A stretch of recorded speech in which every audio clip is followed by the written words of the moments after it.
And now here's Rick Casey with tonight's Last Word.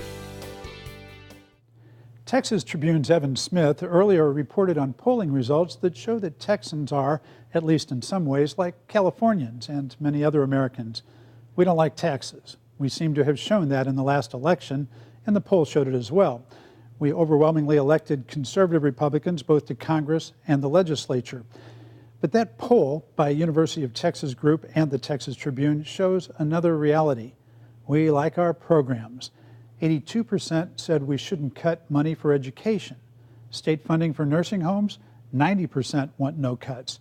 87% want no cuts to the Children's Health Insurance Program, known as CHIP, and 86% want no reduction to payments to doctors and hospitals who serve the poor through Medicaid.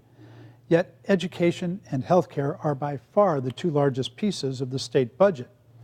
The legislature could do away with virtually every other state program from parks to prisons and not solve our record budget problems. So what's a poor legislator to do when an irresistible force, such as voter concern for their children in schools and their grandmothers in nursing homes, meets an unmovable object such as Governor Rick Perry, who has pledged to veto any tax increases and who handily won re-election with that pledge?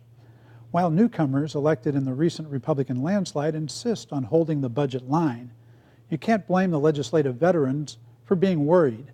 In 2003, we had a much less serious budget shortfall, and the legislature solved it partly with substantial cuts to the CHIP program. This is a program that helps children whose parents make too much to qualify for Medicaid, but not enough to afford private insurance. Two legislators took the lead. Talmadge Heflin was the powerful chairman of the House Appropriations Committee. In the Senate, it was Arlene Wolgemuth. Both lost their next election to Democrats. It was especially painful for Wolgemuth. She ran for Congress in a district that was drawn especially for her in that infamous mid-decade redistricting cooked up by Tom DeLay. Her Democratic opponent pounded her in TV commercials about those CHIP cuts. Such veteran Republicans as Senator Florence Shapiro, who chairs the Education Committee now, seem to have learned a lesson from 2003. This week, she looked at one plan for dealing with the school budget deficit and said, "These numbers are pretty decimating. If this is all we do, you can pretty much say I'm not coming back to the legislature." But she also knows that if she raises taxes for schools and for Granny, she may lose in her primary. I think she understands us voters. And that's it for Texas Week. See you next Friday. Good night.